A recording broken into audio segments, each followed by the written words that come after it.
lagi umuunawa at magtuyo ang mga kasalanan. Kaya po, sinasama ko sa inyo, sa inyo mga taga-Israel, at kapit po nyo yung Panginoon bilang kapatid. Kayo ay pagpapalain po natin ang Panginoon. Ito ay marami na nagsasakit. Muntik ng mamatay, nag-COVID po ko. Halos mamatay na ako. Wala na po akong isip. Pero sa panalangin ko lang sa Panginoon, Panginoon, kung kalooban mo na mabuhay ako, gagawin mo ito na magkasunod ko. Maglilingkod ako sa iyo. Salamat talaga sa Panginoon. Salamat sa mga kapatira kasi ang tumulong sa akin upang ako ay maligtas. Ako ay bumalik. Kaya, ang Panginoon lamang yung ating kasahan. Dapat natin pagpikuran. Kaya,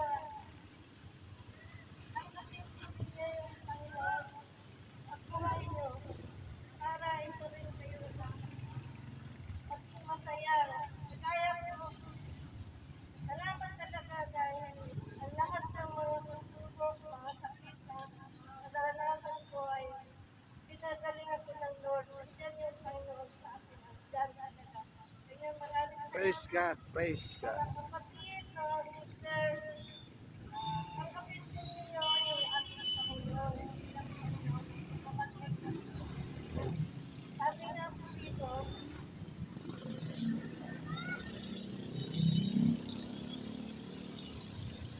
buhay kayo sa pag-ibig nilang Kristo. Dahil sa pag-ibig sa atin, kanyang buhay. Kanyang buhay bilang hallelujah. Amen. Salamat po. Ako po marami sa inyo. At kami po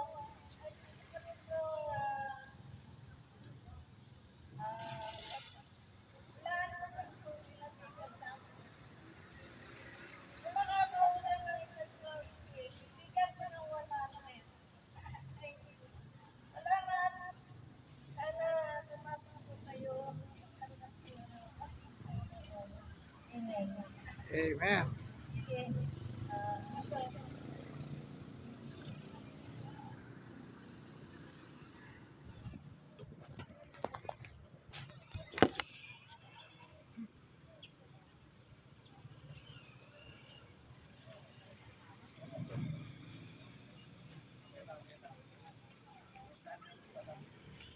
Okay, praise God. Maganda yung patutuo ni Sister Francine. Siya po ay senior citizen na, kagaya ko. Siya po ay nasa 80 years old na. Subalit, siya po ay naglilingkod pa rin sa Panginoon. Kaya po mga seniors, hindi pa uli ang lahat para hanapin ninyo ang Panginoon sa inyong mga buhay. Yung aking pong biyanan, bago siya nawala sa mundong ito, siya rin po ay nasa 80 na rin. Ang patutuo naman ng aking biyanan, yung kanyang bunsong anak, na medyo nalulong sa droga, ang sabi niya doon sa aking asawa, kapag yung kapatid mo ay nabago, maglilingkod ako sa Panginoon.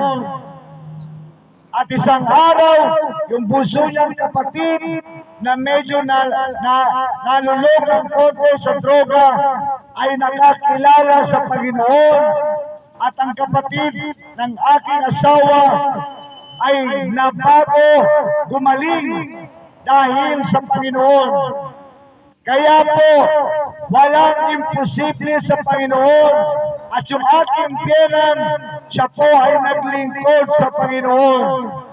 Hanggang sa kamatayan niya, pinaglingkuran niya ang Panginoon. Kaya po, mga kapatid, habang tayo nabubuhay pa, paglingkuran natin ang Panginoon, hanapin natin ang Panginoon, hindi pa uli ang lahat. Ang nais ng Panginoon, lahat tayo ay makakilala sa Kanya at Kanyang mailigtas. Subalit, ang tanging mong gagawin, pagsisihan mo ang iyong mga kasalanan at tanggapin mo si Jesus bilang Panginoon at tanging mong tagapagligtas. Kapatid, yun lang ang gagawin natin. Yun lang ang napakadali mong gagawin para maligtas. Bakit hindi mo pa gawin at ngayon mismo gawin mo? Sa mga nagtitinda, sa mga namimili, kapatid, mamaya pag-uwi mo sa bahay, manalangin ka, bago ka magsaing, bago ka maglaba, bago ka, kung ano man ang gagawin mo sa buhay mo, pag-uwi mo sa bahay, mag-pray ka muna sa Panginoon. Pagsisihan mo muna lahat ng mga kasalanan mo, knowingly o unknowingly.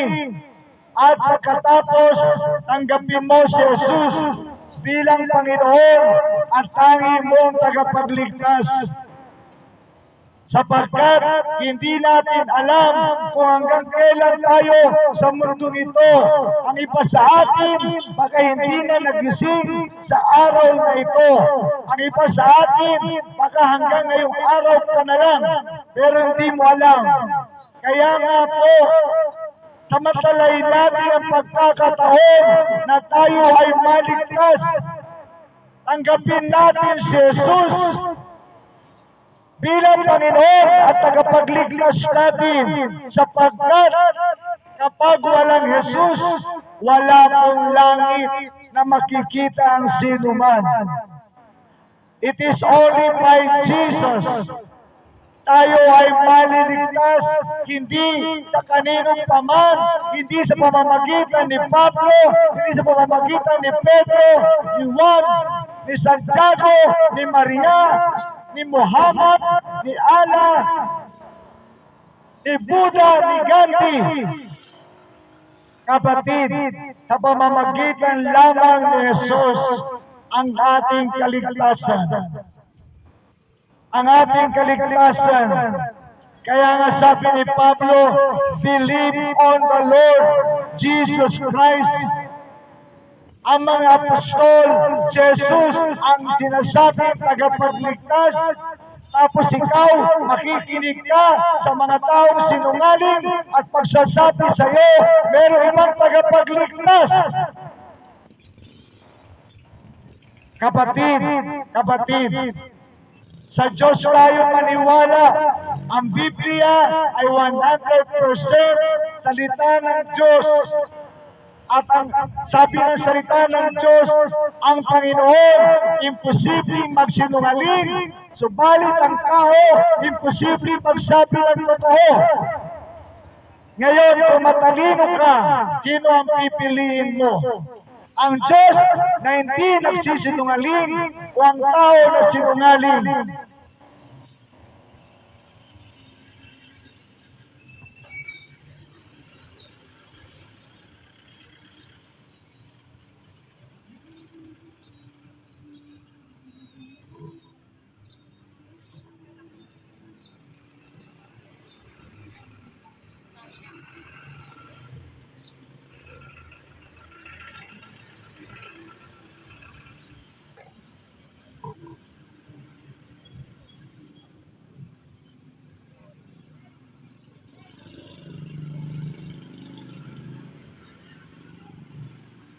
Ang sabi ng salita ng Diyos sa 1 Timothy chapter 2 verse 9, In like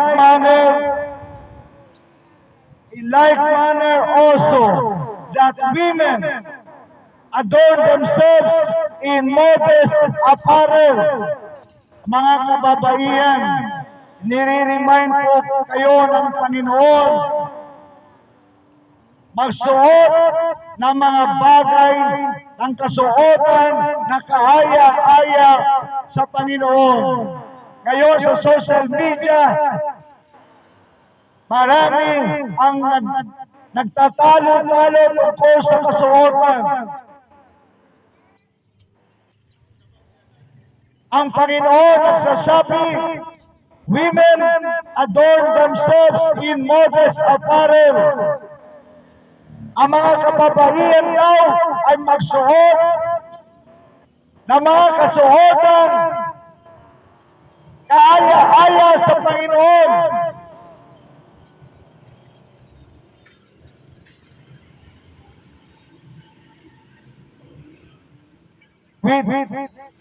With shamelessness and sobriety, hindi daw nakakaiya ang kasuotan. In the last day, sabi ng salita ng Diyos, lalaganap ang kasamaan, lalaganap ang kahalayan, ang kasamaan, lalaganap ang walang kabanalan sa mundong ito. Kaya nga, ang salita ng Diyos ay nire-remind tayo, mga kababaihan, magsuot tayo ng mga kasuotan kaaya-aya, yung hindi nakakahiya, ang sabi ng Panginoon. 1 Timothy chapter 2 verse 9. Nor with braided hair, or gold, or purse, or costly array. Ang mga kababaihan, pasensya na po sa mga kababaihan, subalit mahal kayo ng Panginoon, kaya nire-remind kayo tungkol sa inyong mga kasuotan. Ang sabi ng salita ng Diyos, modest apparel. Ibig sabihin, ang kasuotan na maayos, hindi yung kasuotan na nakakatukso sa mga kalalakihan, magdadala sa mga kalalakihan sa pagkakasala. Mga kababaihan, mahal kayo ng Panginoon. Baka hindi niyo po alam, sa pamamagitan ng iyong mga pananamit, nagkakasala ang mga kalalakihan at kayo rin po nagkakasala din. Baka hindi niyo po alam, akala niyo yung mga kalalakihan lang nagkakasala, ikaw din po na nagsusuot ng mga kasuotan na seducing, tempting. Kaya nga sa social media, panay ang mga batikos sa mga tao nagsasabi ng katotohanan. Mga kapatid, ang sabi ng salita ng Diyos, kailangan nating malaman ang mga katotohanan ito sapagkat ang katotohanan magpapalaya sa atin. Kung hindi natin alam ang katotohanan ito, ikaw sa ginagawa mo, hindi mo alam na mali na pala ang ginagawa mo. Hindi mo alam na nagkakasala ka sa Panginoon at nagkakasala din ang ibang tao dahil lang sa mga kasuotan mo, mga kababaihan. Ang sabi ng salita ng Diyos, ang kasuotan na dapat ninyong isuot ay yung kagalang-galang, yung hindi nakakahiya. Yung po ang tuwiran, sabi ng salita ng Diyos. Pagpasensya niyo po sapagkat yun ang totoo. Kailangan malaman ng tao ang katotohanan sapagkat ito lamang makakapagpalaya sa kanila. Mahal kayo ng Panginoon, kaya po kayo ay pinapaalalahanan sa tamang pananamit, mga kababaihan. Mahal kayo ng Panginoon. Mga anak ng Eva, mahal kayo ng Panginoon. Magsuot kayo ng mga pananamit na hindi makakapagtukso sa mga kalalakihan. Lalo na kapag ikaw ay meron ng asawa.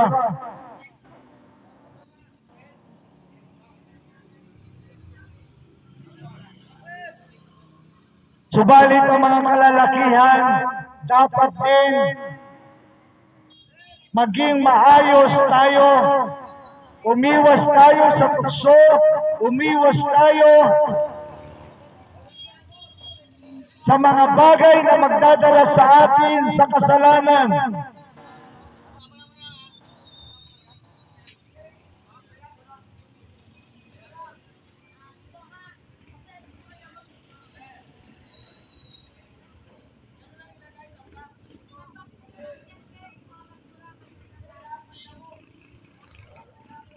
Binabanggit sa Matthew chapter 5:28, "But I say unto you, that whosoever looketh on a woman to lust after her hath committed adultery with her already in his heart."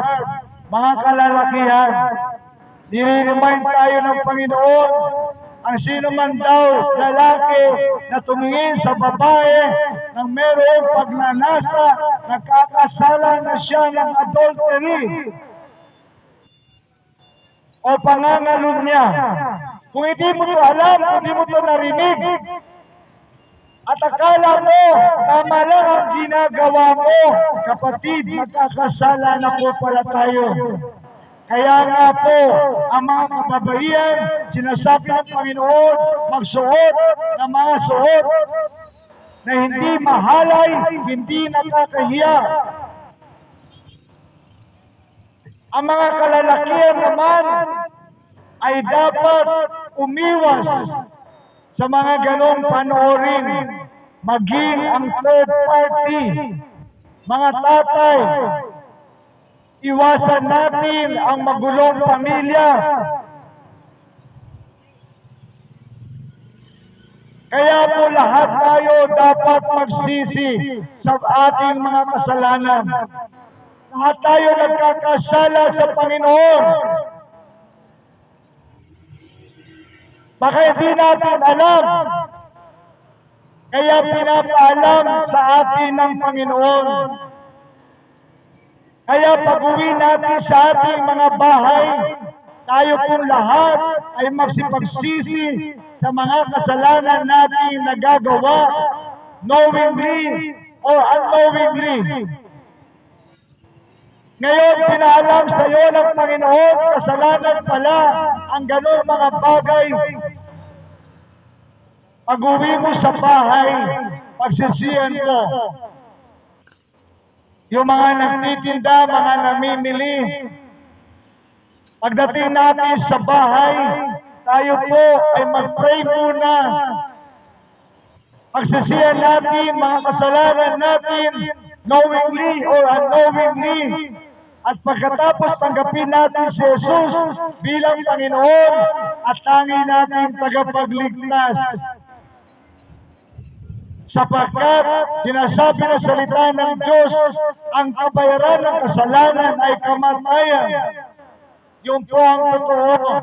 Ang tao pag namatay na merong kasalanan sa buhay niya at hindi niya ito nahihingi ng tawad sa Panginoon, kapatid, hindi maganda ang kasasapitan ng iyong kaluluwa.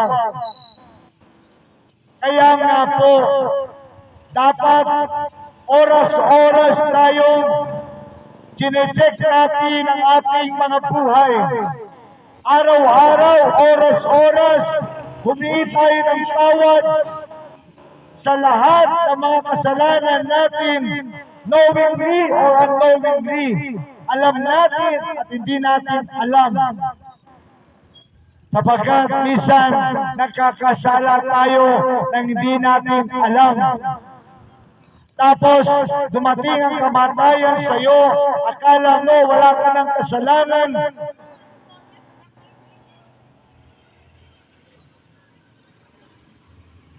Ang kabayaran ng kasalanan ay kamatayan. Ibig sabihin, hindi siya pupunta sa langit. Yung po ang totoo, mga kapatid.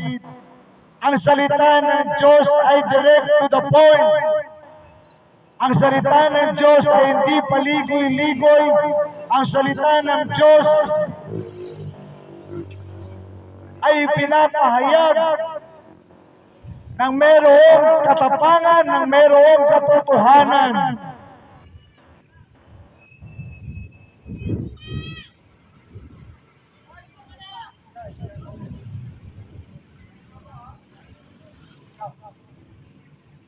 Gusto mo i-share? Medyo lakasan mo na. Happy ka dito ng photo.